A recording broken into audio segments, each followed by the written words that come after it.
So, Hah? so, Kameranya cek. udah. Ada yang sudah di dalam?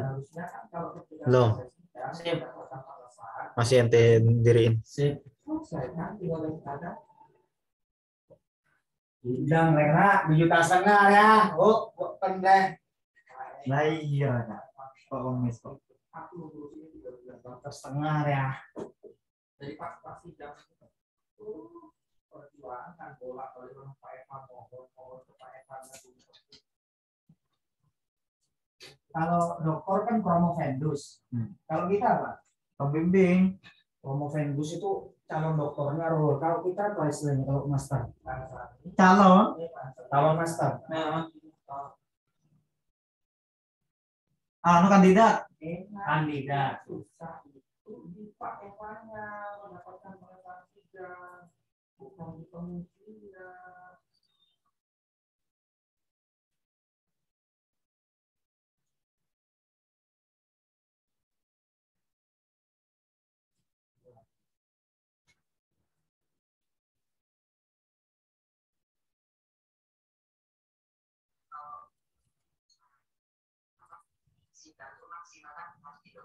Iya.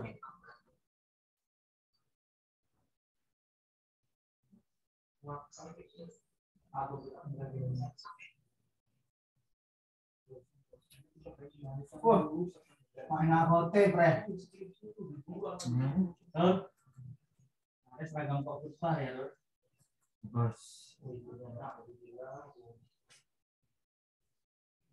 Orang, Pak.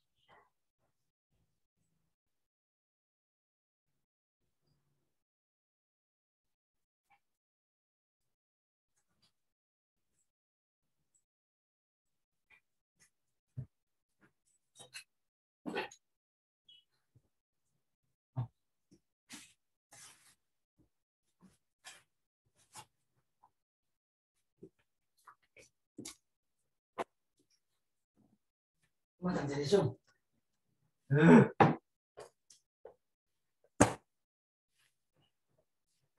Ente teh tarik nggak habis. Mau dihabisin habis ini. Oh, udah ada yang masuk, udah ada yang masuk. Siapa yang masuk? Nanti gak share ke teman-teman juga ya? Nggak pede kok. Gak pede. Iya.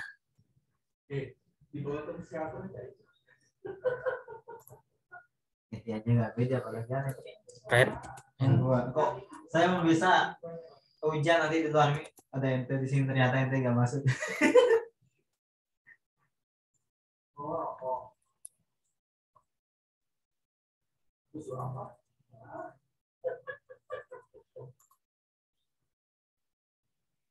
Kan ada rokok oil, boy.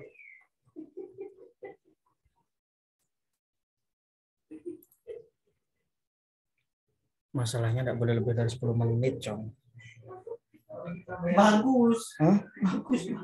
Saya tidak bisa menjabarkan. Nggak usah dijabarkan, nanti udah menjabarkan kemarin di pendahuluan.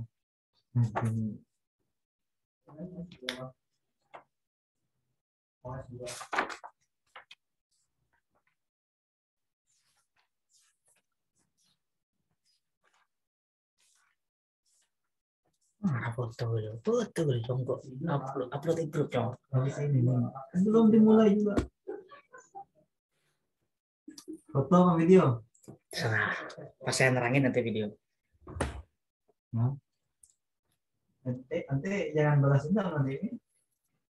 Oh, mata anu, Cong. Videonya nggak jernih, coy. Iya, iya.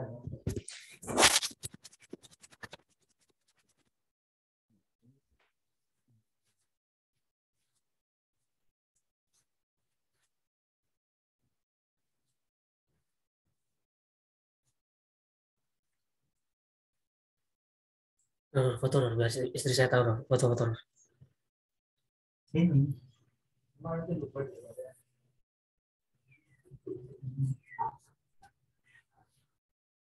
Oh, ini aja. Nah, banyak trombon.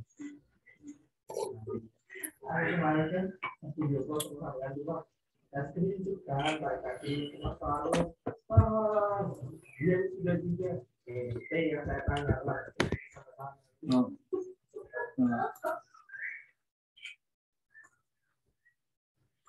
Bagus. Bagus lah nih.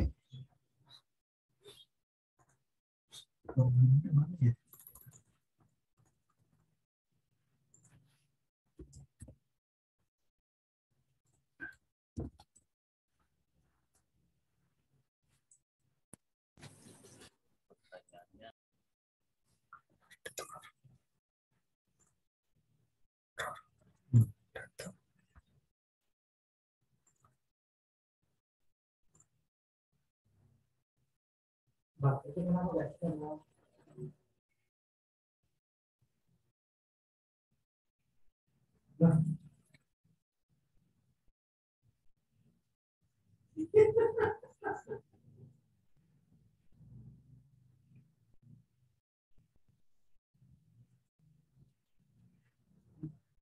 Aku telepon kan sama sampean langsung lumayan aja sampean kalau yang bisa paru ya. Saya bingung. Foto orang kelas. Enggak. Headset ah. Hah? Enggak lah. Biar nanti bisa dengar. Ya kan? Oh,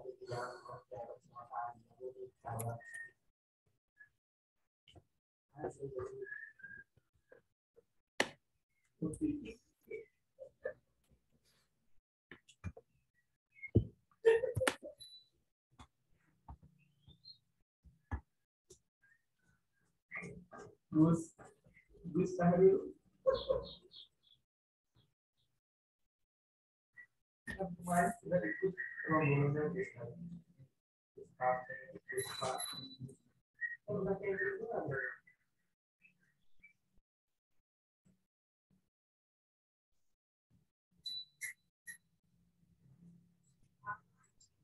Iya, Gus Sahri.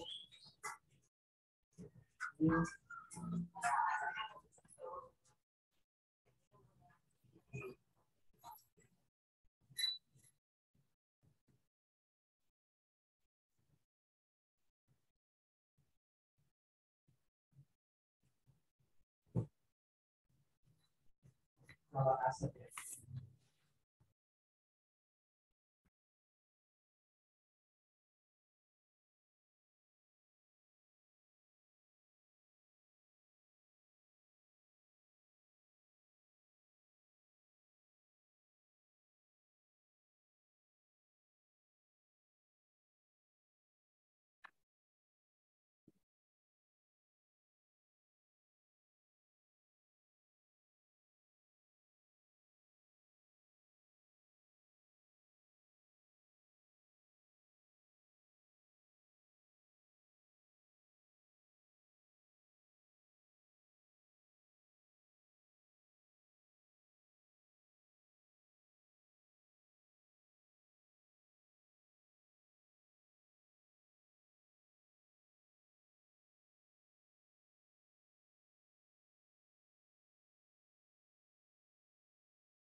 Assalamualaikum warahmatullahi wabarakatuh.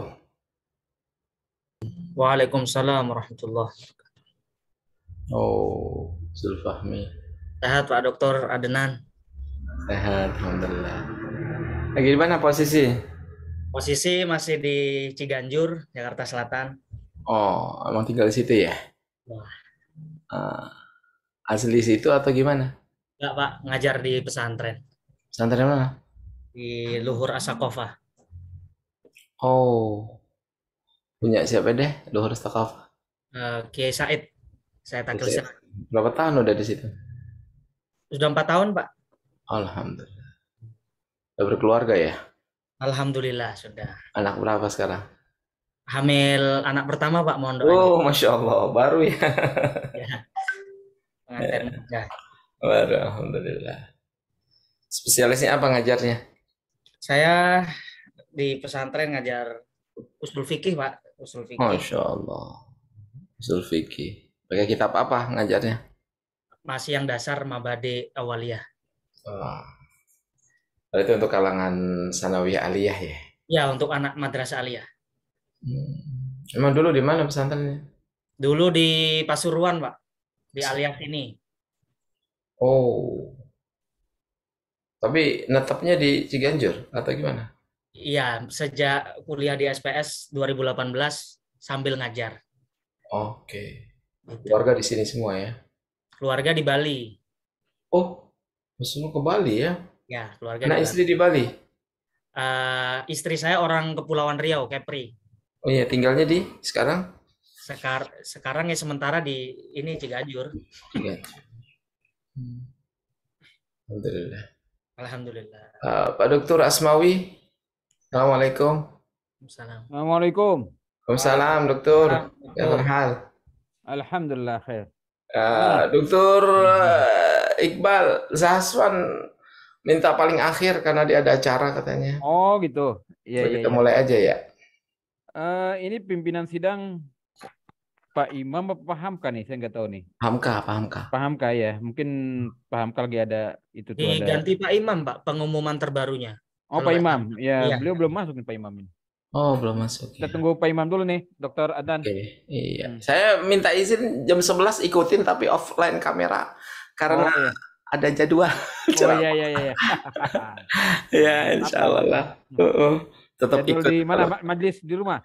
Di kantor DPU. Oh, kantor iya. Masjid Al-Amanah, kantor DPU Oh, biasa. ini Pak Imam nih. Assalamualaikum. Ya. Dokter Imam. Assalamualaikum. Assalamualaikum warahmatullahi wabarakatuh. Ahlan. Ahlan. Dr. Adnan. Hayakallah, Dokter. Imam. Fahmi. Alhamdulillah. Yang belum siapa? Pak Alfian ya? Ya, Pak Alfian izin belakangan katanya. Oh gitu. Ada. Alfian jam 10:30 Pak Imam. Bisa dimulai aja Baru Pak bisa Imam. mulai, baru bisa masuk. Kita mulai aja ya. Baik. Zulfahmi, udah oke? Coba tes suara. Halo, 1 2 3 tes. Ya. Jelas, Pak? Baik. Bismillahirrahmanirrahim. Assalamualaikum warahmatullahi wabarakatuh. Waalaikumsalam. Waalaikumsalam warahmatullahi wabarakatuh. Alhamdulillah wassalatu wassalamu ala Rasulillah wa ala alihi wa sahbihi wa man wala. Amma ba'd, yang terhormat Dewan Penguji, yang terhormat Bapak Dr. Asmawi MAG sebagai penguji dan sekaligus sebagai pembimbing, yang terhormat Bapak Dr. Muhammad Adnan yang membaca Muhammad Sibughatullah. Oh iya, lupa. Ini anak saya ini lupa. Oh, ada. Kayaknya mau nambah nama nih Pak Dokter Andan. Enggak, dipakai sama anak saya. Mas Kanthani. Dan yang saya hormati Bu Farah Agustina sebagai sekretaris sidang pada pagi hari ini, dan yang berbahagia insya Allah promovendos Saudara Zulfahmi. Baik, Bapak Ibu sekalian, pagi hari ini kita akan melaksanakan ujian tesis atas nama Zulfahmi dengan judul tesis pembaruan fikih siasah perspektif maqasid syariah studi pemikiran Jasir Audah. Ya. Tesis ini telah diujikan pendahuluan dan hari ini adalah ujian tesis. Sebelum saya persilahkan pada para penguji untuk memberikan masukan, catatan, dan atau pertanyaan untuk keberkahan dan kebaikan majelis ini, mari kita mulakan dengan membaca basmalah. Bismillahirrahmanirrahim. Berikutnya saya persilahkan pada Saudara Zulfahmi untuk mempresentasikan temuan-temuannya dari tesis yang sudah dikerjakan. Saya berikan waktu 10 sampai maksimal 15 menit. Silakan, Fahmi. Baik, terima kasih. Assalamualaikum warahmatullahi wabarakatuh. Waalaikumsalam warahmatullahi wabarakatuh. Bismillah, alhamdulillah, salatu wassalamu ala sayyidina Rasulullah ibni Abdillah wa ala alihi sahbihi wa mawalah wa la hawla wa la quwata illa billah. Rabbi syrah li sadri wa yassir li amri wahlul 'uqdatam min lisani yafqahu qawli. Yang saya hormati seluruh Dewan Penguji, ada Ketua Sidang Bapak Dr. Imam Sujoko, kemudian yang saya hormati pula Bapak Penguji sekaligus pembimbing yang telah membimbing saya selama proses penyusunan dan penulisan tesis ini, Bapak Dr. Asmawi, MAG, kemudian penguji saya juga Bapak Dr. Muhammad Adnan, PhD, dan Bapak Dr. Alfian Iqbal Zahasfan. Alhamdulillah, izinkan saya untuk mempresentasikan temuan-temuan dan juga sedikit beberapa pengembangan atas beberapa saran dan masukan dari beberapa penguji dalam beberapa ujian dari WIP 1, WIP 2, dan terakhir pendahuluan bulan lalu. Baiklah, langsung saja saya mulai. Tesis ini saya mengangkat judul Pembaruan Fikih Siasah Perspektif Maqasid Syariah. Kata pembaruan di sini diambil dari kata tajdid yang menjadi spirit utama dari pemikiran tokoh yang saya kaji, yaitu Jasir Audah. Nah, di dalam abstrak saya katakan bahwa tujuan tesis ini untuk membuktikan bahwa maqasidus syariah sebagai falsafah berpikir hukum Islam mampu menjadi jembatan antara Islam dengan gagasan politik modern. Yang diantaranya adalah isu-isu politik kontemporer yang hari ini barangkali banyak dibahas, diantaranya tentang terkait syaklud daulah atau bentuk sebuah negara. Oleh karena itu nanti di antara penemuan yang akan saya sampaikan adalah tentang konsepsi dari negara madani atau daulah madaniyah yang disampaikan oleh Jasir Audah. Kemudian penelitian ini secara sikap akademik membantah dari hasil temuan Francis Fukuyama dan Samuel Huntington yang cenderung memandang negatif terhadap relasi Islam terhadap demokrasi. Bahwa menurut Huntington Islam tidak akan bisa bertemu dengan demokrasi dan lain sebagainya. Tesis ini membuktikan sebaliknya dan selaras dengan penemuan dari John Esposito yang mengatakan bahwa ajaran Islam senafas dengan budaya politik yang demokrasi. Karena ada dua tradisi penting, yaitu ijma' dan ijtihad dan kemaslahatan yang terdapat dalam pilar fikih Islam itu sendiri. Kemudian penelitian ini didasari secara fundamental dilatar belakangi gagasan reformasi terhadap fikih siasah yang hari ini semakin terus digulirkan dalam konteks dunia modern di abad 21. Wacana pembaruan fikih siasah ini semakin menemukan momentum ketika terjadi peristiwa Arab Spring yang melanda negeri-negeri Arab, sehingga desakan untuk mengkoreksi, memperbarui, memahami kembali digulirkan, dan salah satu cendekiawan intelektual yang merespon ajakan itu adalah Jasir Audah. Rumusan masalahnya dikerucutkan. Yang pertama, bagaimana sebenarnya konsep tajdidul fikih siasah di dalam pemikiran Jasir Audah. Kemudian bagaimana penerapan konkret dari teori-teori maqasid syariah dalam ijtihad kontemporer di ranah fikih politik. Ini adalah 3 karya, 3 sumber data bahan primer dalam penelitian ini. Pertama adalah buku beliau berjudul Baina Syariah wa Siyasah, As'ilatun limarhalati ma ba'da Tsaurat. Buku ini ditulis tahun 2012 sebagai respon dari Arab Spring. Kemudian 3 tahun setelahnya beliau menulis buku Ad-Daulah Al-Madaniyah, nahwa tajawuzil istibdad wa tahqiqi maqasidis syariah, juga yang menjadi sumber lagi adalah kumpulan artikel beliau di dalam website resminya jasaraudah.net, Tafkik Manzumatil Istibdad, mendekonstruksi sistem otoritarianisme yang melanda negeri-negeri Islam Arab. Dalam kajian teori saya menjelaskan secara singkat tentang pertama diskursus fikih siasah itu sendiri, bahwa kalau kita perhatikan pemikiran fikih siasah di dalam tradisi Islam sebenarnya ada terbagi menjadi 3 tipologi. Ada yang menulis tentang pemikiran politik seputar imamah dan khilafah seperti Imam Mawardi dan kawan-kawan. Kemudian ada yang khusus menulis dengan genre etika kekuasaan dan nasihat untuk para penguasa seperti kita lihat di kitabnya Imam Ghazali Tibrul Masbuk. Dan yang jenis ketiga adalah menulis tentang filsafat politik seperti Al-Farabi dengan Al-Madinah Al-Fadilahnya.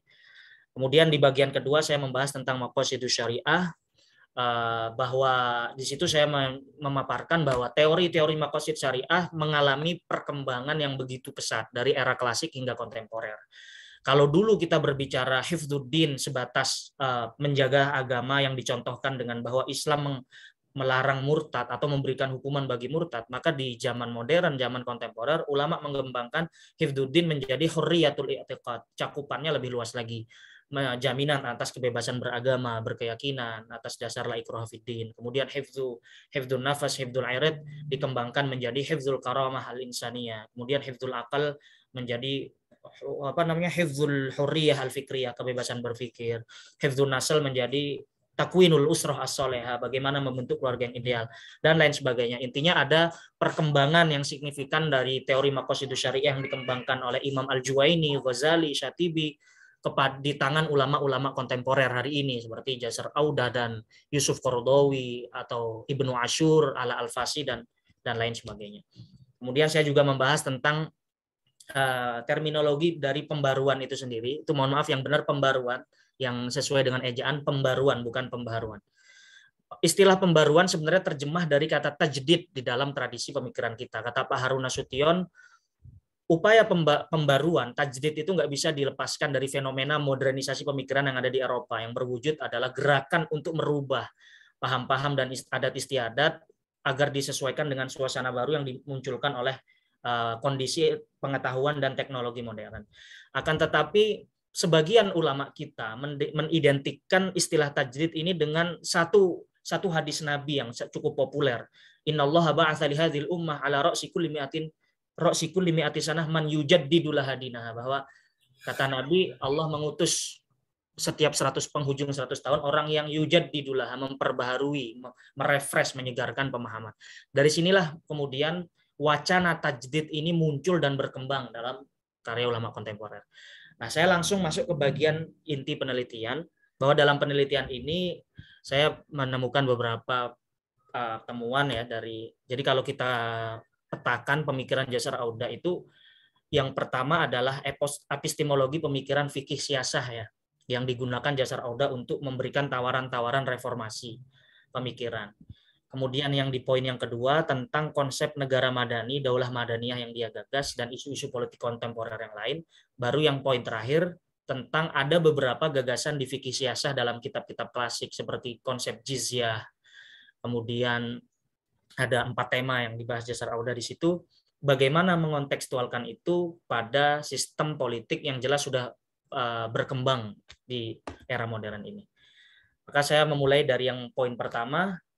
Jasar Audah melandasi ijtihad maqasidi, kalau boleh menyebutnya begitu, ijtihad maqasidi fikih politiknya terhadap 3 landasan teori. Nah, metodologi yang pertama tentang tahlil al-manzumi, yaitu analisa sistem sebagai instrumen untuk membedah konsep politik modern. Kita tahu bahwa Jasar Audah terkenal di jagat intelektual dengan penelitiannya tentang maqasid syariah sebagai sebuah sistem, dan itulah cara berpikir yang dipakai. Kemudian pendekatan maqasidi dalam membaca basis normatif fikih siasah, ayat-ayat yang berhubungan dengan politik, hadis-hadis Nabi yang menjadi legitimasi politik dibaca kembali berdasarkan pembacaan maqasid. Kemudian yang terakhir adalah prinsip sunnatullah, hukum alam. Nah, ini yang saya kira unik dari Jasar Audah, bahwa ijtihad kontemporer di wilayah politik harus tidak bertentangan dengan sunnatullah atau hukum alam. Dia ada menyebut beberapa. Pertama hukum alam kesatuan, sunnatul wahdah, hukum alam keberpasangan, sunnatul zaujiyah, hukum alam keseimbangan, tawazun, kemudian at-tadawul, pergiliran dan lain-lain.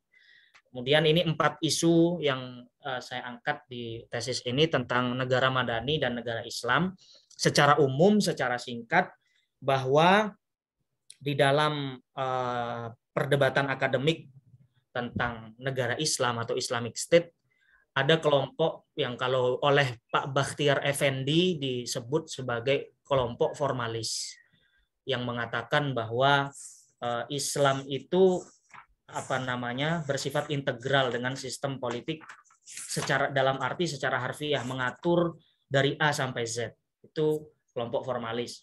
Kemudian ada lagi kelompok substansialis yang mengatakan bahwa Islam tidak punya pola baku sebenarnya dalam politik, sehingga yang terpenting adalah bagaimana nilai-nilai universal yang dipayungi oleh Islam itu bisa diwujudkan tanpa harus terikat oleh suatu sistem tertentu. Nah, berdasarkan klasifikasi ini, saya melihat Jasar Auda masuk klasifikasi yang kedua, bahwa dia termasuk kelompok substansialis yang menjadikan maqasidus syariah sebagai payung, bahwa di situ saya kutip di tesis itu Jasar Auda mengatakan ad-daulah islamiyah laisat bid-darurah ad-daulah allati taqtinuha aghlabiyatun minal muslimin, bahwa yang menjadi acuan menentukan negara ini Islami atau bukan soal penduduknya mayoritas Islam, konstitusinya Quran dan Sunnah, bukan, tetapi sejauh mana sistem politik itu bergerak untuk mewujudkan kemaslahatan publik, kemaslahatan umum yang hendak diwujudkan oleh syariah itu sendiri. Nah, kemudian Jasar Auda juga membahas tentang formalisasi syariat dalam negara madani.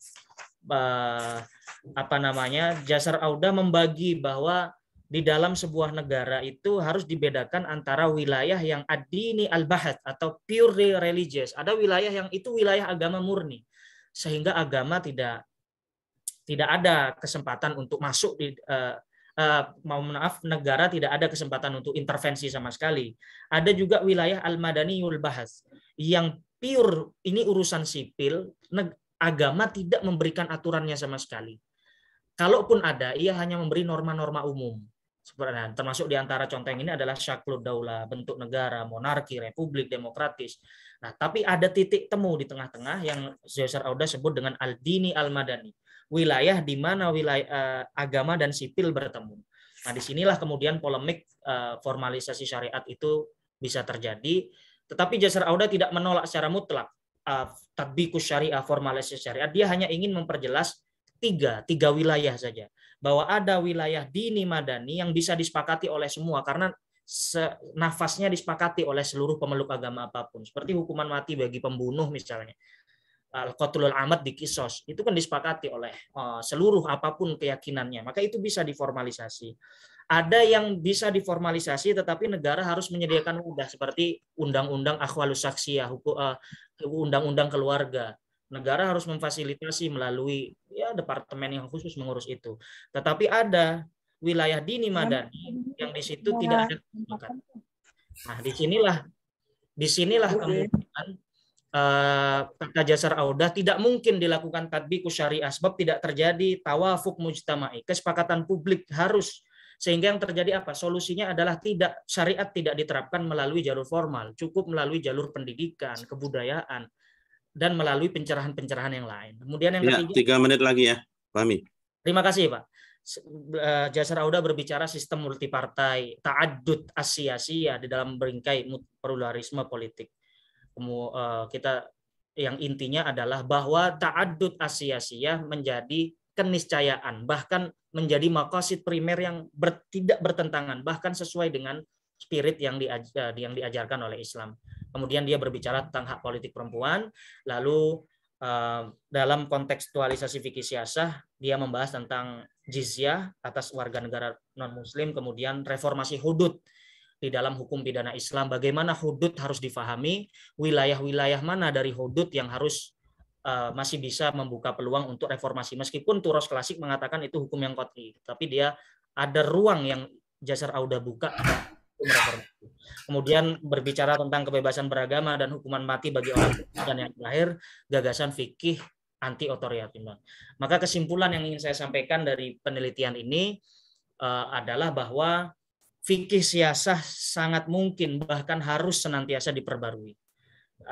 Dan memperbarui fikih siasah bukan hanya dengan merevisi fatwa, tetapi juga tajdidus fikih siasi harus dimulai dari level metodologi, dan itulah yang coba Jasar Auda lakukan. Kemudian 3 komponen yang digunakan Jasar Auda seperti yang saya bilang tadi adalah tahlil manzumi, maqasid syariah, dan sunnatullah. Ini yang Jasar Auda sebut dengan marji'iyah islamiyah, pedoman islami di dalam melakukan ijtihad di dalam fikih siasah. Kemudian kesimpulan yang ketiga yang bisa saya simpulkan adalah negara madani adalah solusi terbaik untuk keluar dari otoritarianisme yang mencengkram negeri-negeri Arab Islam yang tirani. Negara madani bukan negara agama yang menjadikan satu agama tertentu sebagai konstitusinya, tetapi negara madani pun juga bukan negara sekuler. Negara madani adalah semacam payung yang menjadi ruang bagi semua golongan, apapun ideologi, suku, mazhab, dan agamanya. Kemudian wilayah tajdid yang diusung oleh Jasar Auda tidak hanya tentang juga mencakup tentang bagaimana mereformasi pemahaman kita terhadap fikih siasah klasik seperti konsep jizyah dan lain-lain. Sehingga kesimpulan terakhir yang bisa sampaikan adalah untuk pemikiran Jasar Auda ini sangat relevan bagi diskursus wacana pemikiran politik di dalam dunia Islam, khususnya di negeri kita Indonesia. Bahwa sejak dulu founding father kita misalnya telah menerima Pancasila, yang kalau kita perhatikan apa yang digagas Jasar Auda melalui negara madani, saya kira sudah terlebih dahulu dilakukan oleh pendiri bangsa ini dengan mengambil solusi negara Pancasila dan lain sebagainya. Saya kira itu kesimpulan dan temuan saya dari hasil pembacaan saya dan analisa saya terhadap pemikiran Jasar Auda. Untuk selanjutnya saya memohon kritik dan saran untuk lulusan tesis saya. Terima kasih. Assalamualaikum warahmatullahi wabarakatuh. Waalaikumsalam warahmatullahi wabarakatuh. Baik, terima kasih Saudara Zulfahmi yang sudah mempresentasikan tesisnya. Berikutnya saya persilahkan, saya undang pada Dewan Penguji. Saya berikan kesempatan terlebih dahulu Bapak Muhammad Adnan PhD untuk memberikan masukan, catatan, dan atau pertanyaan atas tesis Zulfahmi. Waktu kurang lebih 10-15 menit. Silakan dokter. Bismillahirrahmanirrahim. Assalamualaikum warahmatullahi wabarakatuh. Terima kasih kepada Ketua Sidang, Dr. Imam Sujoko. Alhamdulillah, saya kebagian sama ini 3 kali ya, Zulfahmi ya. Betul dokter, dari WIP 1. Iya, makanya saya sedikit membuka dari WIP 1 sampai WIP 2, catatannya ada di saya semuanya. Makanya tadi sebelum saya waktu saya pertanyaan saya di awal singkat, ingin menguji kedalaman pendapat Jasir Auda yang difahami oleh Zulfahmi terkait pandangan beliau terhadap pandangan Ahkam Sultaniyah Al-Imam Al-Mawardi. Ya. Kedua, pandangan beliau terkait dengan negara-negara yang notabene-nya berasaskan Al-Quran dan Sunnah. Banyak ya, salah satunya Pakistan, Afghanistan, Saudi Arabia sendiri. Itu mungkin yang ketiga terkait dengan jizyah dan hudud. Singkat aja, saya pengen tahu pandangan beliau terhadap negara-negara yang memang berdasarkan Al-Quran dan Sunnah dalam undang-undangnya. Singkat, silakan, karena waktu juga saya pengen banyak yang ya. Ya, terima kasih Pak Dokter. Yang pertama, sikap Jasar Auda terhadap Kitab Al-Ahkam Sultaniyah. Beberapa kali Jasar Auda di dalam kitabnya yang kedua, yaitu Ad-Daulah Al-Madaniyah, menyebut Kitab Ahkam Sultaniyah. Yang pertama, Jasar Auda mengapresiasi Kitab Ahkam Sultaniyah sebagai textbook yang hingga detik ini bahkan menjadi kajian atau menjadi poros kajian studi-studi politik Islam di negara-negara Muslim. Bahkan di negeri Barat pun Ahkam Sultaniyah juga masih dikaji. Hanya saja yang menjadi perhatian Jasar Auda adalah bahwa apa yang ditulis oleh Imam Mawardi di dalam Ahkam Sultaniyah jangan difahami sebagai doktrin politik yang sifatnya muqaddas, bahwa itu adalah rumusan Imam Mawardi dalam merespon realita politik yang terjadi di negaranya. Oleh karena itu Jasar Audah mencatat beberapa hal, misalnya Al-Mawardi adalah orang pemerintahan.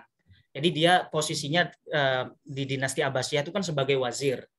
Sebagai seorang wazir yang menulis tentang buku politik, maka di situ tentu ada kepentingan-kepentingan yang tidak bisa dipungkiri. Misalnya bahwa Imam Mawardi di dalam Ahkam Sultaniyah menganggap bahwa terah yang memang layak untuk menjadi khalifah adalah terah Bani Abbas.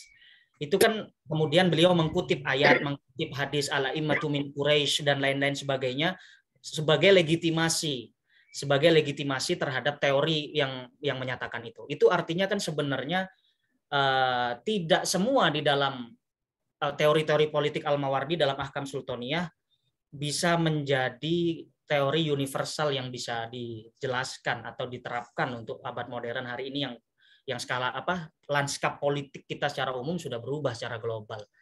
Itu saya kira. Jadi Jasar Audah mengatakan jadikan ini sebagai masdarut tarikh, bukan masdarut tasyri'. Jadikan dia sebagai bagian dari sejarah. Itu bahasa Jasar Audah di dalam bukunya Daulah Madaniyah. Yang kedua, sikap Jasar Audah terhadap negara-negara Islam. Jasar Audah, ini yang perlu saya beri catatan Pak Dokter, bahwa Jasar Audah tidak seperti beberapa pemikir yang lain yang menolak serta-merta istilah daulah Islamiyah, istilah negara Islam. Jasar Audah tidak menolak itu. Yang Jasar Audah tolak adalah pengertian negara Islam, daulah Islamiyah, ketika dimaknai sebagai sebuah negara yang dibentuk oleh eksperimen politik di abad pertengahan yang diformulasikan di dalam kitab-kitab seperti Ahkam Sultaniyah dan lain-lain. Itu yang dia tolak.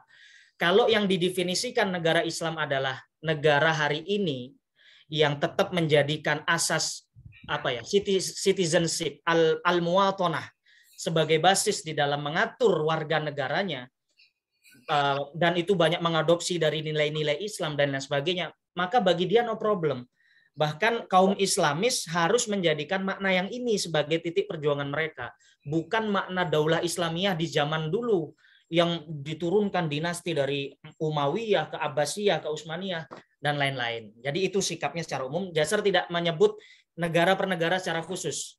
Kemudian yang ketiga terkait jizyah dan hudud. Jizyah, kalau dalam analisa Jasar harus difahami secara, jadi ada ayat Al-Quran yang dimensinya itu wasilah. Ada ayat Al-Quran yang dimensinya itu ghayah. Ayat Al-Quran yang dimensinya ghayah, maka kita harus menerapkan secara harfiah itu. Tetapi bagi Jasar ada ayat Al-Quran yang kemudian melahirkan sistem politik yang itu hanya sifatnya wasilah. Di antaranya adalah sistem jizyah.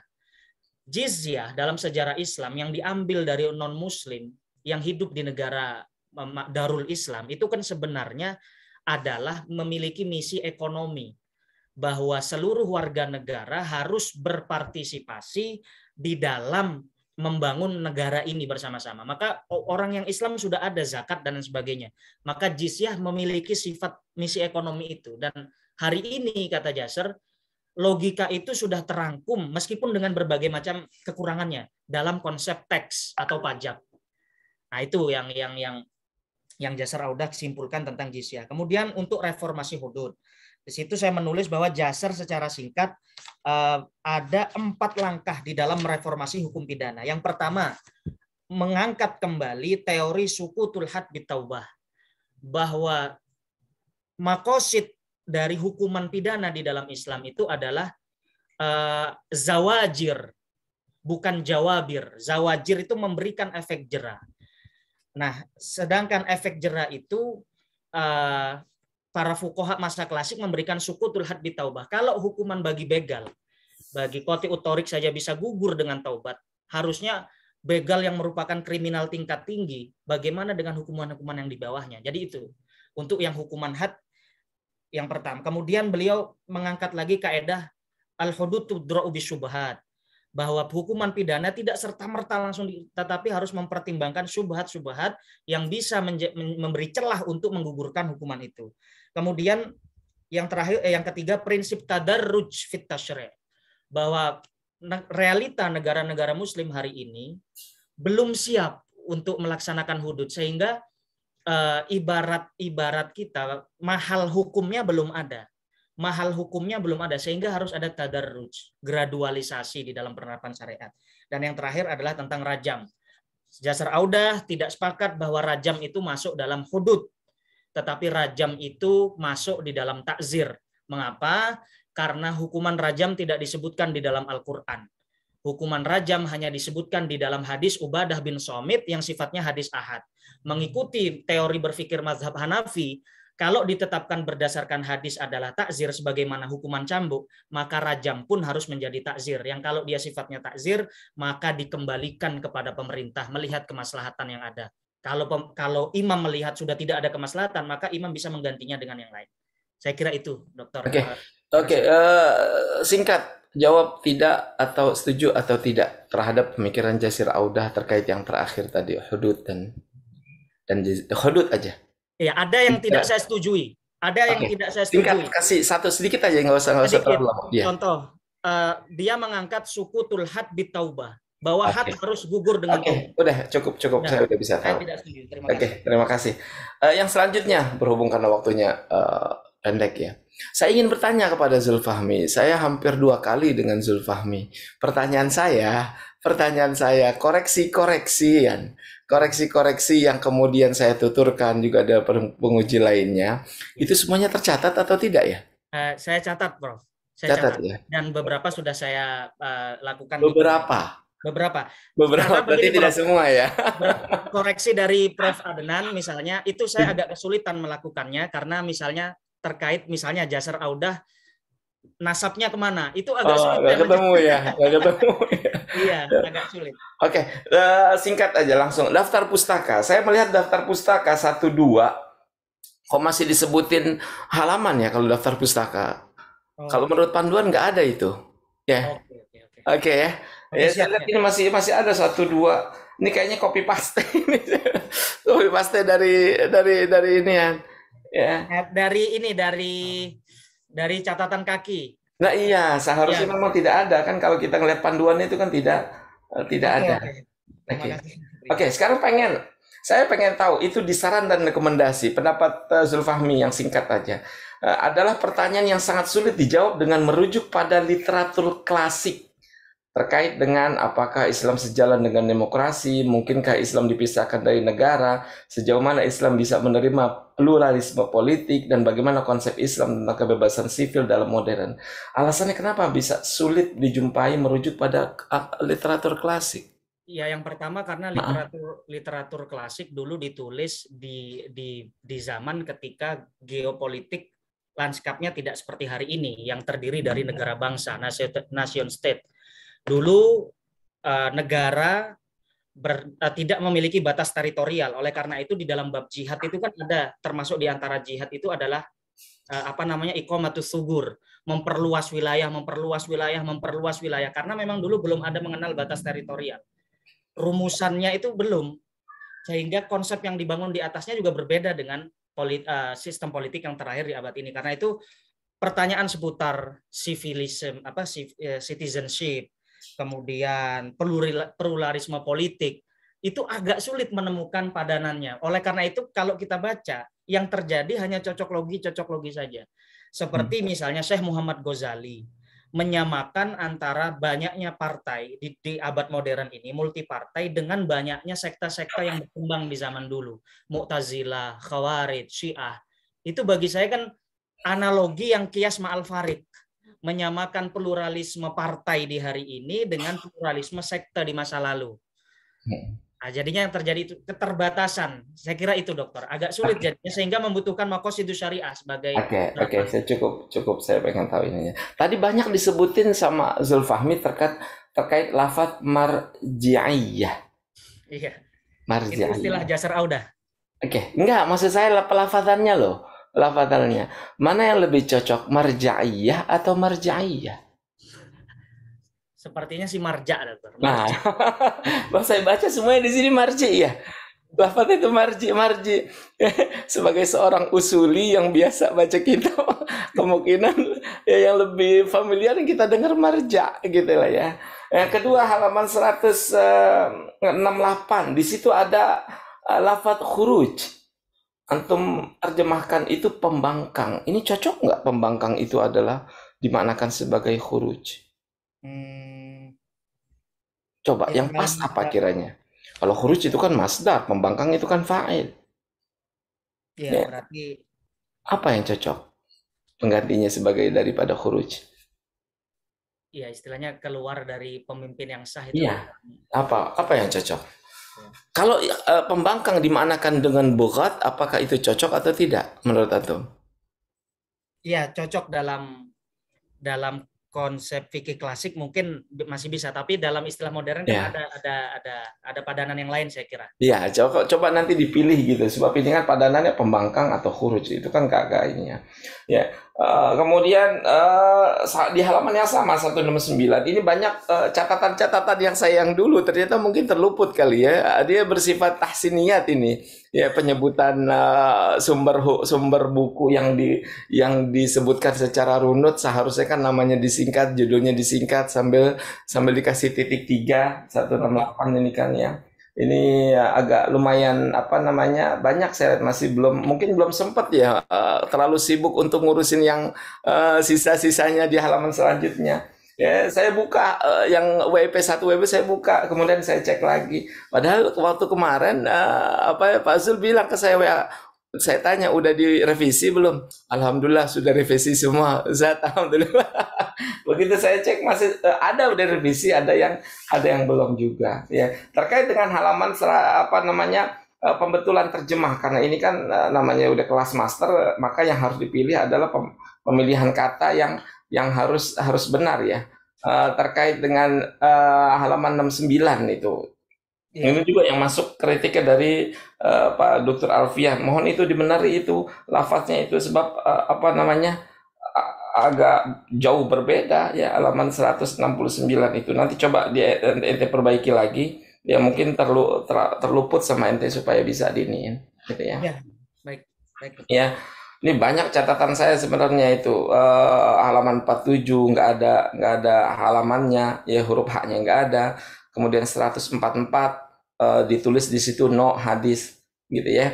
No hadis 169 tapi yang benar sebenarnya menurut pedoman adalah nomor hadis langsung gitu ya.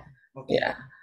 Kemudian juga halaman 115 min ajlit tarbiyah al-islamiyah ya. Nanti terjemahkan masyarakat kan ya, masyarakat padahal yang benar kan masyarakat Islami. Terus dia di atasnya itu ada hali, kok atau majrur semua itu. Hali kan seharusnya kalau emang dimulai berarti jangan hali dong. Ya. Itu atof ke min ajli, Pak. Ya kalau nggak ada ataf min ajli seharusnya halu aja langsung dan disebutin masdar aja di awal gitu ya. Ala kulli hal. Kemudian kesepakatan kita kemarin apakah tradisional Arabic atau mumpung ada Pak Dr. Imam Sujoko ini ya, kiranya untuk untuk tesis gitu Quran dan hadis apakah tradisional atau simple Arabic gitu ya. Yang lain-lainnya saya pikir ini coba emang penulisan itu harus benar-benar teliti sebagai seorang penulis sehingga menghasilkan tulisan yang bagus ya, tidak kemudian terkadang orang banyak terpeleset gara-gara hal-hal yang kecil maksud saya ya, sebagai sebuah latihan untuk kedepannya disertasi ya, seperti lafaz fuqaha saya bilang itu translasinya ente bilang ditulis di awal itu pakai Q ya, tapi ente beberapa kali tulis fuqaha saya bilang ini kok nggak dirubah-rubah saya bilang. Di KBBI ternyata sudah diserap dok ke bahasa gitu? Indonesia. Jadi fuqaha. Menjadi fuqaha. Oke, udah diserapan ya. Ya, Oke teh. Sebab translasinya saya lihat masih Q. Ya, mungkin itu sikat. Terima kasih. Ala kulli hal alfu mubarak buat Pak Zulfahmi atas kegigihannya. Syukran. Terima kasih Pak Dr. Imam Sujoko. Tafadhal. Baik, terima kasih Dr. Muhammad Adnan yang sudah memberikan masukan dan catatan ya. Muhammad Zulfahmi agar mencatat masukan dari para penguji untuk nanti jadi bahan perbaikan ya. Iya, siap. Dicatat dan dilakukan maksudnya, bukan dicatat saja ya. Siap. Baik, berikutnya saya persilahkan pada Dr. Alfian Zahswan untuk memberikan masukan, catatan, dan atau pertanyaan. Silakan, Dokter. Assalamualaikum warahmatullahi wabarakatuh. Waalaikumsalam warahmatullahi wabarakatuh. Yang terhormat Akhil Fadil, Dr. Muhammad Adnan, Akhil Fadil, Dr. Imam Sujoko, dan pembimbing Dr. Asmawi serta mahasiswa yang diuji ini ya, Zul Fahmi, alhamdulillah ya, dan yang lainnya ada Mbak Farah sebagai dari SPS ya, bagian TU dan yang lainnya sebagainya ya. Dalam kesempatan ini saya mengucapkan syukur ya, alhamdulillah ya sudah hampir sempurna ya, meskipun nggak ada yang sempurna ya. Tapi selama saya nguji ini yang terbaik menurut saya selama ini ya, dari penulisannya. Tapi catatan kemarin harus diperbaiki ya, benar-benar jangan dicatat doang tapi dibenarkan. Yang kayak penomoran lah ya, ada penomoran di nomor 11 itu penomoran mestinya 1, 2 tapi 3, 4 itu kan nomor 11 yang terbaru ini ya. Saya dapat yang terbaru. Halaman 11 itu. Ya. Nomornya kan mestinya 1, 2 kan, bukan 3, 4 ya. Nomor 11. Halaman 11. Iya, Dokter. Ya, itu kan satu yang sangat Syekh Basit Jiddan. Iya, Dokter. Ya. Terus BSI. halaman 166. Ya. Halaman 166 itu coba antum baca coba. Kok bisa nggak ada suaranya? Penulisannya atau betul sudah itu penulisannya kayak gitu? 116, Dokter ya. 166. 166. Ya. Oke. Ibarah yang Arabnya di bawah. Oke, bentar. Bismillah. Walakin fal yabhas al-qari al-karim bi nafsihi. Sudah. Itu betul nggak tuh? Ada yang salah betul atau? Mananya ya? Fal yabhas. Fal yabhas itu betul apa salah? Kayak gitu, sekitarnya kayak gitu. Iya, saya cek di. Coba cek. Di kitabnya langsung ya, Dokter ya? Iya, silakan. Nah, antum kalau tahu bahasa Arab kan bisa merasakan jauh Arabinya kan kelihatan. Nggak ada masalah, Dokter, karena itu kan failnya di qori-nya. Oh, nggak ada masalah. Coba sekarang cek di kitab aslinya. Alia bahas al-qari al-karim. Tafkuk iftidat hadis ta'atil hakim. Oke, siap. Saya buka dulu. Di Ta'atil Hakim 119.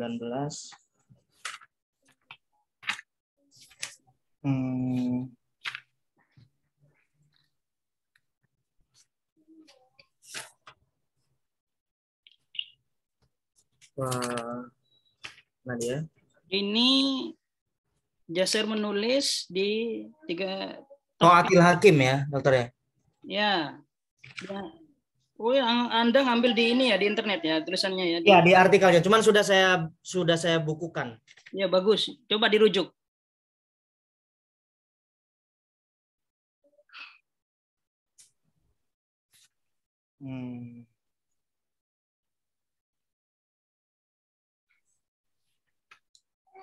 Grogi jadinya nih.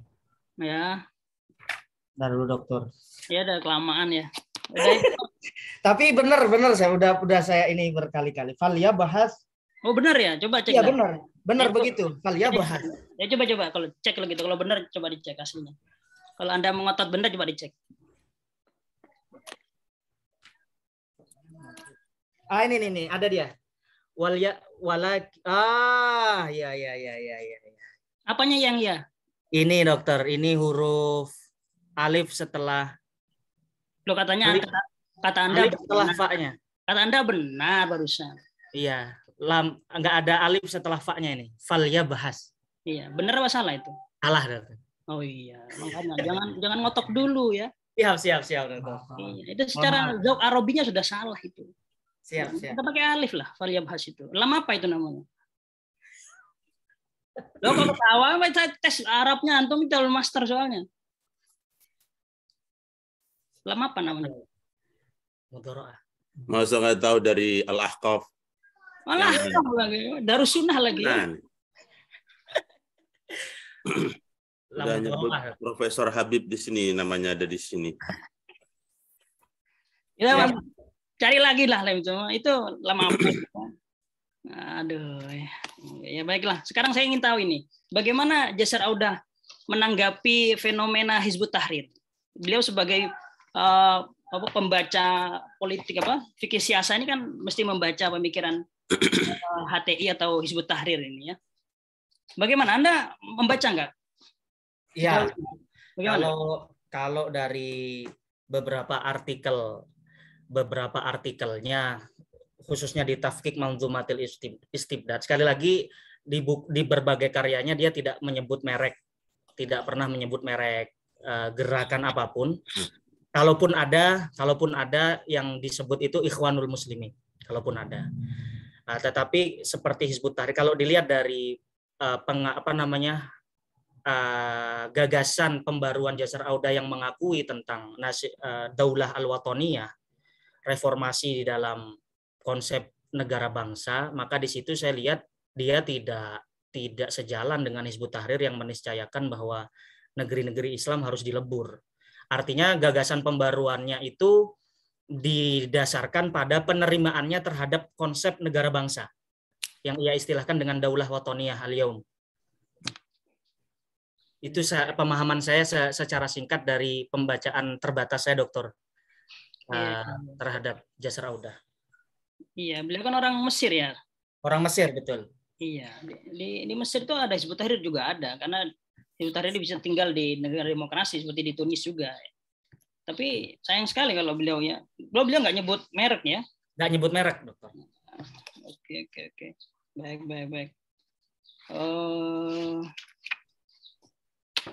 Baik. Bagaimana ini kemudian ya beliau menanggapi ayat-ayat yang seperti walakum fil qisas hayatun ya. Itu kayak ayat-ayat yang qat'i seperti itu kayak tadi ya, seperti Anda kalau rajam tadi kan itu kan karena hadisnya katanya tidak sampai mutawatir, karena bagaimana sekarang dengan ayat yang tentang kisos itu, bagaimana kan itu kan salah satu Anda tadi mengatakan maksud syariahnya adalah takzir seperti itu. Bagaimana pandangannya, perspektifnya Jasar Audah ini? Iya, kalau terkait kisos, Jasar Audah sudah menjadikan kisos itu sebagai contoh dari wilayah syariat yang ia sebut dengan ad-dini al-madani alladzi yatawafaqu alaihi al-mujtama. Wilayah sipil dan agama yang menjadi titik kesepakatan masyarakat di kebanyakan negeri muslim. Artinya bahwa tanpa harus muslim pun kisos ini sebenarnya bisa diterima karena substansinya bisa dirasionalkan gitu loh.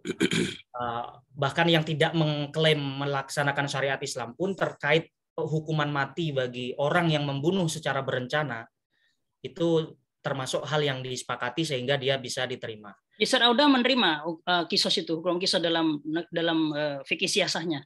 Menerima. Kalau hukuman kisos menerima. Oh begitu ya. Menerima. Baik. Ya. Soalnya kan ada beberapa tokoh yang kisos itu dilihat dari maqasid syariahnya itu tidak relevan lagi ya. Ayat itu sudah ya ditafsiri dengan secara maqasid syariah. Itu ya tidak relevan, cukup dengan hukuman 20 tahun atau hukuman seumur hidup gitu loh. Ya, orang yang menembak contohnya ya, terbukti dia bersalah, ya itu ya bisa 20 tahun, bisa seumur hidup gitu kan. Dia harus dikisos gitu ya. Ada sebab tokoh Indonesia juga saya nggak sebut nama ya. Ada yang itu berangkatnya dari maqasid syariah. Makanya kalau Jasar Audah kemudian ya, juga mengatakan kisos ya mangqatala nafsan bighairi nafsin atau fasadin fil ardi ya, kemudian di kisos ya, ini menarik juga ini ya. Iya. Mungkin itu catatan dari saya sementara ini ya.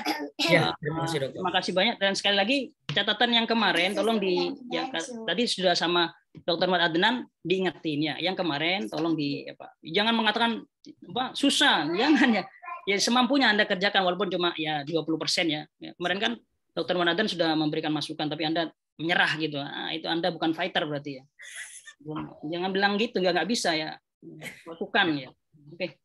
Baik. Terima Itu kasih. dari saya. Terima kasih banyak. Assalamualaikum warahmatullahi wabarakatuh. Waalaikumsalam. Waalaikumsalam warahmatullahi wabarakatuh. Baik, terima kasih Dr. Alfian yang sudah memberikan masukan dan juga penguatan ya dan motivasi ya.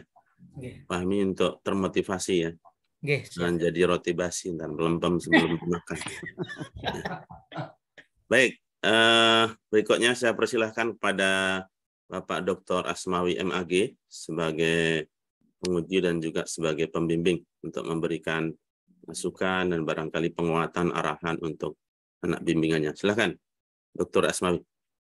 Baik, terima kasih Pak Ketua. Assalamualaikum warahmatullahi wabarakatuh.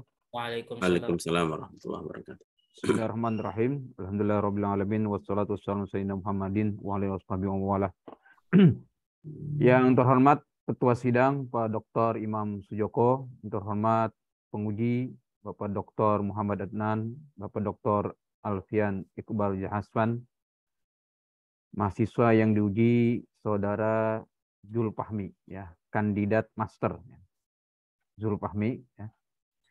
Dan host ujian ini Ibu Paragusina serta para penghadir ya di media Zoom ini yang saya hormati. Baik, yang pertama tentu saya mengucapkan tahniah, apresiasi kepada Saudara Zulfahmi. Bagaimanapun Anda telah berupaya dan berikhtiar melakukan mujahadah di dalam rangka penulisan tesis ini, dan proses mujahadah ya yang Anda lalui sampai kepada tahapan ujian tesis ini, tahapan terakhir. Dan para penguji sejak mulai WIP hingga hari ini terus memberikan pengarahan ya, masukan ya, bahkan juga kritikan atas hasil mujahadah Anda. Dan itu semata-mata dalam rangka lebih memberikan optimalisasi atas karya yang Anda tulis. Jadi itu semua harus Anda terima dan Anda tindak lanjuti gitu ya. Baik, saya selaku pembimbing karena diberi waktu juga untuk bertanya, tentu proses bimbingan sudah saya sampaikan dan saya memberikan masukan ya dalam proses bimbingan ini. Cuma ini hanya saya bertanya ingin melihat penguatan.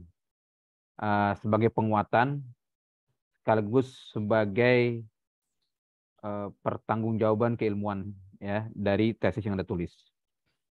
Pertanyaan saya yang pertama ya, sederhana saja ya poin yang saya tanyakan. Apa tesis utama dari hasil riset Anda yang hendak Anda tawarkan? Kira-kira jawab Fahmi. Siap, Dokter. Ya. Jadi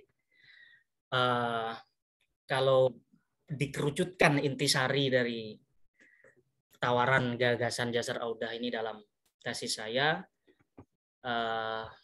maka yang hendak saya tawarkan adalah bagaimana mendialogkan pemikiran-pemikiran politik di dalam Islam harus terus didialogkan dengan realita politik modern hari ini dengan jembatan Maqasidus Syariah. Karena hingga hari ini diakui atau tidak, perdebatan seputar bentuk negara, relasi negara dan agama seakan-akan belum clear. Maka yang saya tawarkan dari spirit yang dibawa Jasar adalah itu tadi, tawaran menjadikan Maqasidus Syariah sebagai jembatan mendialogkan antara realita perpolitikan modern dengan secara normatif teori-teori politik Islam yang ada menjadi warisan kita selama ini. Saya kira itu, Dokter. Baik. Itu apa istilahnya knowledge yang ingin ditawarkan. Benar. Pertanyaan yang kedua, ini menyangkut objektivitas. Apa yang menjadi kelebihan atau keutamaan hasil riset Anda? Apa yang menjadi kelebihan atau keutamaan dari hasil riset Anda? Kelebihan dari tokoh yang saya kaji nih, Dokter ya. Enggak, riset Anda kan melakukan riset nih. Ya. Riset. Ya. Oh iya iya iya. Apa Baik. yang menjadi kelebihan atau keutamaan dari riset Anda ini? Ini nggak termasuk memuji diri sendiri, dokter. Ya kagak, objektif saja. Oke. Kan Anda melakukan banyak pengkajian kan? Benar, Dari benar. Anda kan bisa menggambarkan. Ya, jadi kalau boleh menyebut kelebihan dari tesis saya ini, maka bagi saya pribadi adalah penelitian ini sedikit banyaknya bersumbangsih menutupi beberapa celah yang belum dilakukan oleh para pengkaji Jasar Audah, khususnya di tanah air. Jadi selama ini kajian-kajian seputar pemikiran Jasar Audah pasti berfokus pada pengembangan teori makosid syariahnya, kemudian beberapa contohnya dari bab ibadah, muamalah, dan lain-lain. Tetapi yang masuk ke dalam pemikiran politiknya, saya kira itu masih ada celah di situ, dan saya kalau boleh mengisi ruang kosong itu. Itu, dokter. Kalau boleh saya tanya, ada berapa riset tentang Yasir Audah yang Anda bisa inventarisir? Di studi terdahulu saya menginventarisin ada untuk yang jurnal-jurnal yang ditulis di dalam negeri, baik jurnal, disertasi maupun tesis, ada ya sekitar 15. 15. Ya, ada sekitar 15 jurnal, tesis, dan disertasi. Jadi Anda melanjutkan dari yang 15 itu? Iya, saya berusaha mengisi kekosongan yang belum terisi. Baik. Pertanyaan berikutnya, ini juga objektivitas, ya, harus objektif. Apa yang menjadi kekurangan atau keterbatasan dari riset Anda ini? Tahu tadi kelebihan dan kelemahan. Tentu, ya, karena al-amru, ya, idza tamma naqasa. Kalau suatu urusan dianggap sempurna, pasti ada kurangnya. Iya. Nah, sekarang tadi bicara sempurnanya atau katakan kelebihan. Bicara kekurangan. Apa yang menjadi kekurangan atau keterbatasan dari riset Anda ini? Ya, yang pertama, kekurangan dari penelitian saya ini terletak pada titik analisa kritisnya. Saya tidak banyak melakukan, misalnya mendialogkan apa yang ditawarkan Jasar Audah terhadap pemikir-pemikir yang ada di tanah air, pemikir-pemikir Muslim modern yang ada di negeri kita Indonesia. Padahal bagi saya itu penting, karena secara aksiologi kan penelitian ini nanti bertujuan untuk menawarkan sesuatu bagi pengembangan kajian pemikiran politik Islam di Indonesia. Nah, saya kira saya belum banyak melakukan itu. Saya belum banyak sehingga yang terjadi satu arah, saya menjabarkan dengan hanya sedikit analisa kritis tanpa belum banyak mendialogkan terkait relevansinya terhadap poin pemikiran politik Islam di Indonesia. Saya kira itu, dokter. Oke. Baik. Yang terakhir, apa yang bisa Anda rekomendasikan untuk riset selanjutnya terkait isu maqasid syariah ala atau versi Jasir Audah? Ya. Di halaman terakhir saya menyampaikan rekomendasi bahwa Jasar Audah jangan dijadikan poros. Jasar Audah itu kalau boleh saya katakan hanya satu sampel yang diangkat di ranah akademik sebagai sumbangsih kita untuk memperkaya khazanah literatur dalam pemikiran politik Islam. Maka kalau boleh merekomendasikan, cari atau gali terus pemikiran-pemikiran tokoh Muslim yang memang secara concern berbicara tentang hal ini. Dan saya yakin selain Jasar Audah masih banyak, bahkan yang di dalam negeri pun masih banyak. Saya menjadikan Jasar Audah sebagai sampel aja sebenarnya untuk memantik penelitian-penelitian yang lain untuk memperkaya tema ini. Baik, terima kasih ya. Terima kasih. Selamat ya kepada saudara Fahmi, ya, barakallahu lak atas capaian yang telah Anda capai ini. Oke, terima kasih Pak Ketua, itu yang dapat saya sampaikan. Assalamualaikum warahmatullahi wabarakatuh. Waalaikumsalam. Waalaikumsalam warahmatullahi wabarakatuh. Baik, terima kasih Bapak Dr. Asmawi yang sudah memberikan mungkin pertanyaan ya, konfirmasi dan juga penguatan pada anak binaannya. Terakhir tadi disampaikan barakallahu laka ya. Ini kayak doa mau menikah. Sudah menikah ya, belum Fahmi ya? Nikah lagi, nikah lagi, nikah lagi. Nikah lagi dengan gelar masternya. Ada istrinya di samping, ini kok barakallahu laka lagi. Gitu. Z. Ada mertuanya di sini, Pak Asmawi. Baik. Terima kasih sekali lagi Bapak Dr. Asmawi, dan berikutnya dari saya sendiri ada beberapa catatan ringan ya. Yang pertama, Zulfahmi, mungkin hal-hal yang sifatnya teknis ya, atau kesalahan ketik barangkali yang tadi disampaikan oleh Dr. Alfian dan Dr. Adnan ya, marja'iyah dan banyak ini hal-hal yang mungkin kalaupun salah ketik ya untuk nanti diperbaiki, meskipun ini hal yang barangkali teknis tapi mengganggu nanti dalam hal tesis ya, supaya formatnya bagus gitu ya. Siap dokter. Ini membahas format negara, tapi format tesis saja banyak yang salah ya. Saya dulu ingat waktu di pondok itu, kan pondok saya ya banyak ngomongin negara, ngomong apa gitu ya. Terus waktu kita selesai pengajian, gulung karpet masjid. Hasil gulungan itu nggak rapi.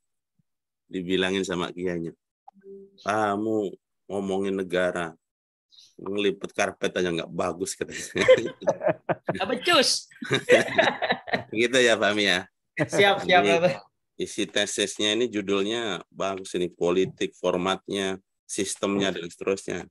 Tapi format tesisnya banyak yang salah-salah teknisnya. Siap. Baik, kemudian yang kedua, kata pengantar ini coba nanti lihat ini ya. Kalau bentuk ada format bakunya di pedoman ya. Kata pengantar ini kan ucapan terima kasih kepada orang-orang yang berhak diucapkan begitu ya. Amin. Ya. Nah, termasuk urutannya siapa saja yang disebut ya. Kemudian kalau dalam tulisan tesis mah tidak perlu bahasa melambai-lambai ya. Tesis itu kan bahasanya simpel saja ya, dalla wa qalla wa dalla. Kalau nanti Anda tulis menjadi buku dan seterusnya nggak ada masalah. Tapi kalau tesis ini biasanya bahasanya ringkas padat gitu ya. Siap. Ya memang secara substansi isinya benar ya. Orang tua yang sejak kecil yang dengan keduanya saya lahir dan itu betul ya. Cuman untuk tesis ini disesuaikan. Gitu ya, Fahmi. Siap. Kemudian berikutnya abstrak. Abstrak ini ya ada di pedoman penulisan abstrak. Ini yang harus ditulis dalam abstrak itu kan pertama tujuan penelitian ini apa ya, tujuan tesis ini ingin apa. Kemudian yang kedua, metodologi yang penulis gunakan dalam tesis ini untuk mencapai tujuan itu, apa dan bagaimana. Yang ketiga, temuannya apa. Setelah Anda menjelaskan tujuan tesis ini apa, kemudian cara yang Anda gunakan itu seperti apa, hasilnya apa. Itu runutan logika dalam penulisan abstrak. Kalau contoh nanti hasil tesis Anda ini ada penulis sebelumnya yang sesuai, Anda ingin menyebutkan dialog akademisnya, silahkan. Misalnya temuan tesis ini sependapat dengan, misalnya siapa tadi yang Anda sebutkan, kemudian berbeda dengan temuan siapa misalnya Immanuel Huntington dan seterusnya, atau tesis siapa. Itu silahkan. Tapi paling tidak 3 unsur tadi, tujuannya apa, metodologi yang Anda gunakan apa, dan temuan dan tesis ini apa. Ini saya lihat belum berurutan seperti itu ya di abstrak. Ya. Siap, dokter. Kemudian khusus abstrak Arab ini Fahmi sudah ini tulis sendiri atau ini apa terjemahan dari Google ini? Ya, dua-duanya dokter. Jadi saya diskusikan dulu ke Google, kemudian saya takdil. Tapi baris pertama aja itu. Iya, itu kesalahan dokter. Maqasidus syariah sebenarnya. Emang ini Anda berarti belum apa-apain, masih masuk maqasid syariah jadi maqam hawiyah syar'iyyah. Apa itu? Siap, dokter. Nggak ada yang kenal itu. La min qarib wala min ba'id. Nah. Oke ya. Nah. Tunjukkan Anda lulusan Al-Ahqaf itu. Sudah disebut kiainya di sini siapa nih? Rektor Universitas Al-Ahqaf, Kiai Haji. Siapa nih? Profesor Abdullah Baharun. Abdullah Muhammad Baharun. Ini bahasa Anda, bahasa Arabnya miskin, nanti kasihan beliau. Siap, Dokter. Nyuplik nama beliau, begitu ya? Siap. Oke. Kemudian rumusan masalah Fahmi ada berapa? Rumusannya 2 poin. Itu coba lihat halaman 11. Sama nggak dengan cetakan yang sampai di saya ini? Saya cek halaman 11. Rumusan masalah. Iya, bentar dok. Rumusan masalah. Ada berapa nomornya, Dok? Ya itu tadi yang dikritik Dr. Alfian. Nah, harusnya 1-2, itu jadi 3-4. Kesalahan teknis. Iya. Oke ya. Nah, pertanyaan kan ada 2. Iya. Bagaimana maqasid syariah berpengaruh pada istihad kontemporer fikih siasah jasir Audah. Ya, bagaimana pengaruhnya? Iya. Kemudian bagaimana konsep tajdid dalam kerangka maqasid syariah perspektif pemikiran jasir Audah. Nah, ini nanti temuan penelitian itu harus menjawab 2 pertanyaan itu, ya. Baik. Harus selaras. Kalau ada 2 masalah yang dipertanyakan, ya jawabannya ya 2 masalah itu. Gitu ya. Iya, baik. Jadi nggak usah mengelaborasi lagi di dalam kesimpulan ya. Iya. Langsung aja direct menjawab apa yang Anda pertanyakan, apa yang ingin Anda ketahui dalam tesis ini. Langsung sebutkan saja bagaimana pengaruh istihad kontemporer, pengaruh syariah terhadap istihad kontemporernya Jasir Audah. Ya. Baik, Dokter. Kata pengaruh ini juga harus ada kalau memang itu pertanyaannya, ya kan? Iya. Kemudian bagaimana konsep? Itu aja langsung ke menjawab dari pertanyaan yang Anda ajukan. Oke. Begitu. Supaya orang ketika membaca kesimpulan, oh ini hasil tesisnya langsung begini. Ya, kalau ingin membaca secara detail lagi, biar membaca isi tesisnya. Oke. Gitu ya. Iya. Siap. Oke, ini pertanyaan ya. Ini mungkin judulnya pembaharuan. Kalau pembaharuan itu apa maksudnya? Mengganti sesuatu yang sudah usang atau sesuatu yang usang itu cukup dicat, direnovasi atau diapakan? Ya, di landasan teori saya menjelaskan bahwa secara lugawi pembaharuan itu mencakup pembaruan jaddada yujaddidu itu mencakup 3 makna yang saling berkaitan. Yang pertama adalah al-ihya, menghidupkan. Yang kedua? Yang kedua adalah al-ba'su, membangkitkan kembali sesuatu yang barangkali sudah tertidur. Kemudian mengembalikan, al-i'adah. Berarti sesuatu yang sudah ada. Iya, al-i'adah itu sebenarnya dia sudah ada, cuman mungkin barangkali tertutup oleh anasir-anasir lain, dikembalikan. Berarti tadi yang pertama apa tadi?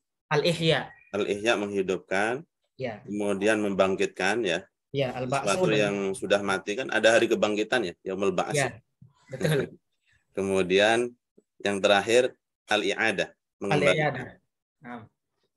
Tapi kalau saya lihat dari paparan Anda, makna tadi kayaknya tidak semuanya ya, maksudnya justru misalnya pernyataan Anda apa yang siasah syariah yang sudah ada itu anggaplah sebagai sebuah masdar tarihi. Bukan ya, begitu ya. Artinya kan seolah-olah ya ingin dalam tanda kutip menghapuskan apa yang sudah ada. Biarkanlah teori yang ada itu memang sesuai pada zamannya. Tetapi yang sekarang ya sesuaikan dengan sekarang. Itu saya lihat bukan makna tajdid kalau itu. Iya. Ya kan? Bagaimana menurut Anda?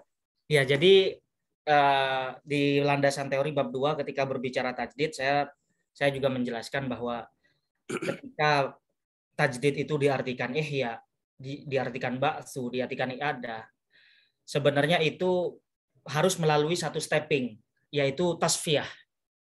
Bahwa tidak semua harus dihidupkan juga, tidak semua harus, tetapi yang memang setelah melakukan penelitian itu dianggap relevan.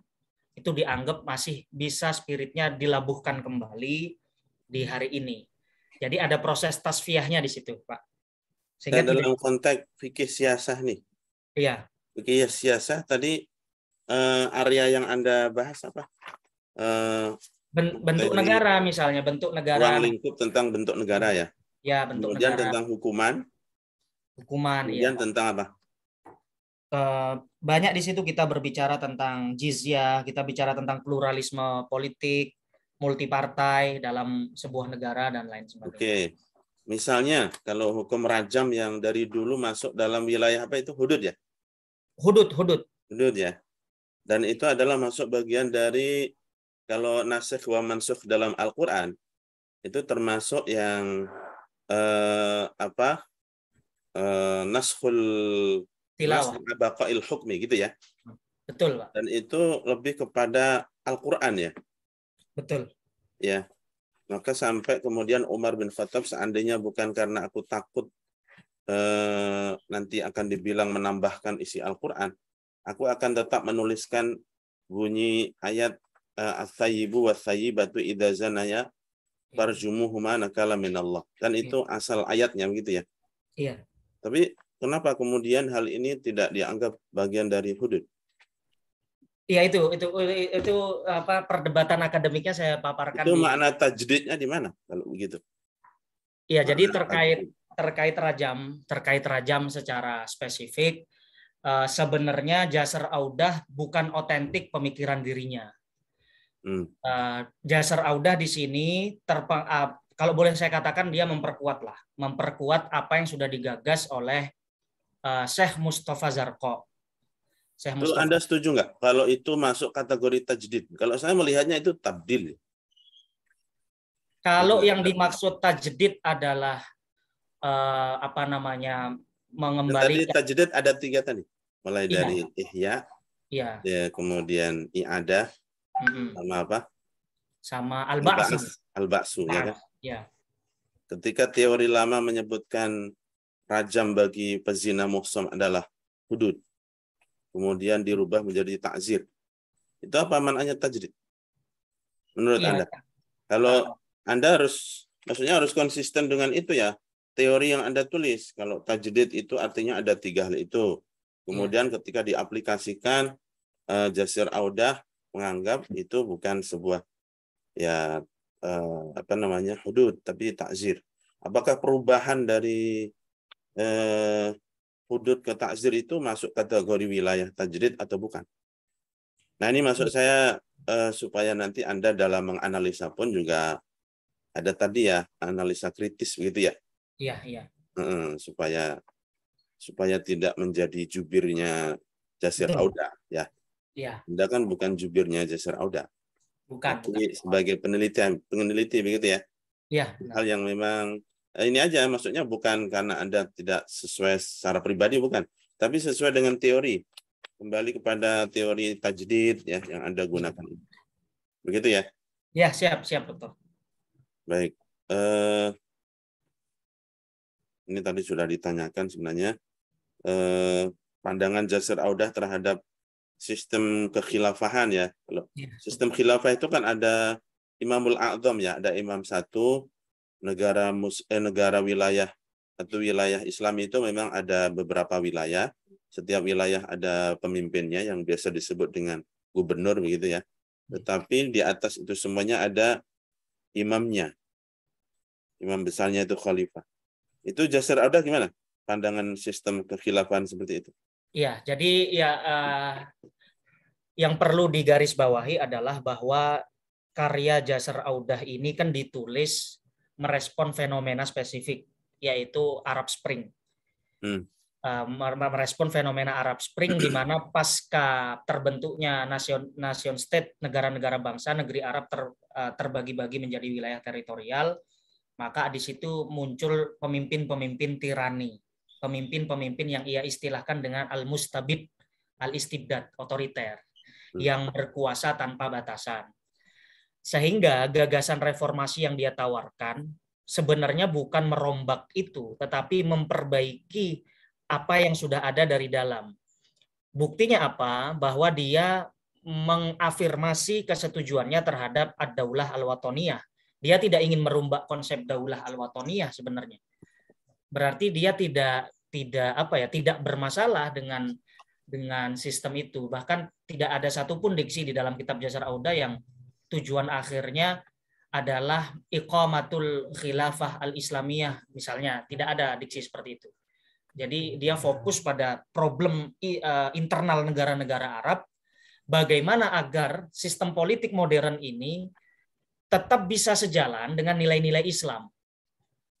Itu aja sebenarnya. Sehingga tidak ada misi yang sampai ke iqamatul khilafah, melebur seluruh negara menjadi satu lagi. Saya tidak menemukan teks satupun di dalam buku. Oke, baik. Tapi kalau saya lihat ya, sistem negara Barat pun meskipun mereka tentu tidak mengatakan sistem kekhilafahan ya, seperti Amerika ya, United States itu ya.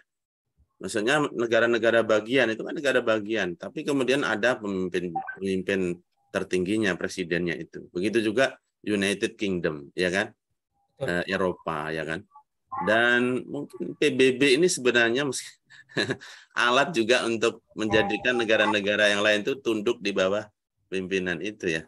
Sebenarnya kalau saya lihat ya, konteks ataupun substansinya itu sebenarnya ya PBB, kemudian khilafah Islamiyah ini ya secara substansi saya pikir ya ada kemiripan lah di situ ya. Ada pemimpin tunggal di situ dan negara-negara kecil itu ya harus tunduk. Bahkan PBB sendiri ya bahkan ada negara yang punya hak veto dan seterusnya. Ini yang justru sangat tidak sesuai ya dengan sistem yang mereka bangun sebenarnya.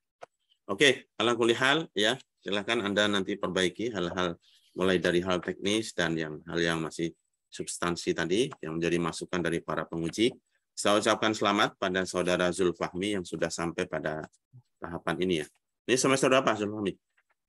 Semester 8, Dokter. Semester 8 ya. Oke. Baik, demikian kita skor sidang tesis ini beberapa menit ke depan. Ibu Farah mohon ditempatkan Fendus di tempat tunggu. Baik, terima kasih Pak Imam selaku pimpinan sidang. Terima kasih kepada para promotor dan juga para penguji. Selanjutnya Zulfahmi akan saya letakkan di ruang tunggu. Mohon jangan keluar dari Zoom.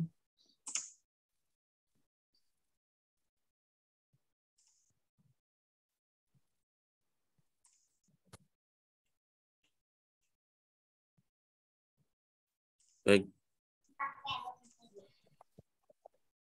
Nilainya WI pendahuluan ini berapa?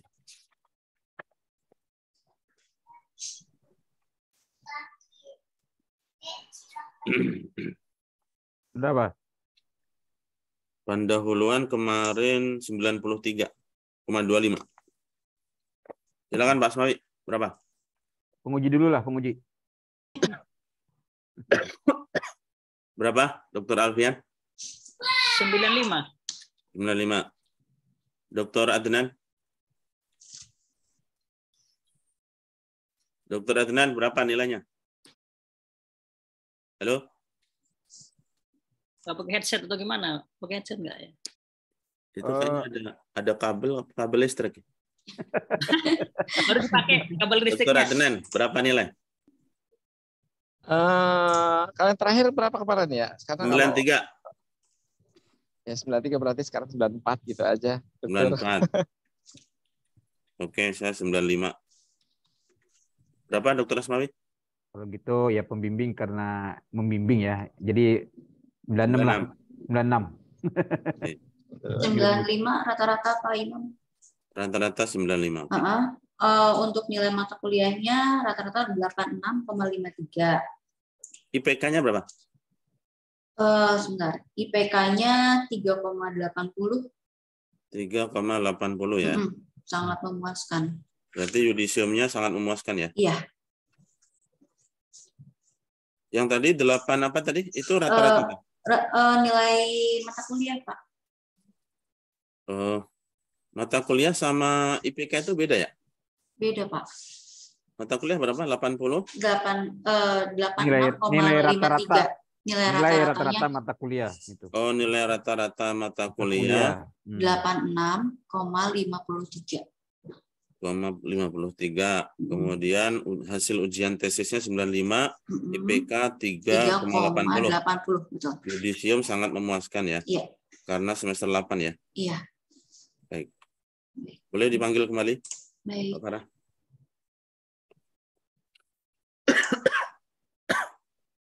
Mas Mamin di kantor. Kantor ya. Ini saya lagi agak batuk nih, agak batuk. Takut Batuk. nularin antum, jadi sini. Iya, iya. Alasan aja. Alasan. Biar sesuai maqasid. Maqasid syakhsiyah. Maqasid syakhsiyah.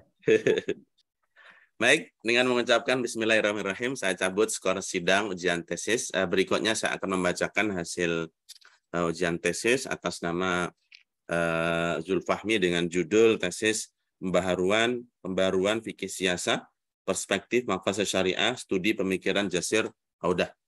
Berdasarkan jawaban, presentasi, dan juga masukan dari para penguji, dan berdasarkan kesepakatan hasil rapat Dewan Penguji, ujian tesis dinyatakan lulus dengan nilai 95.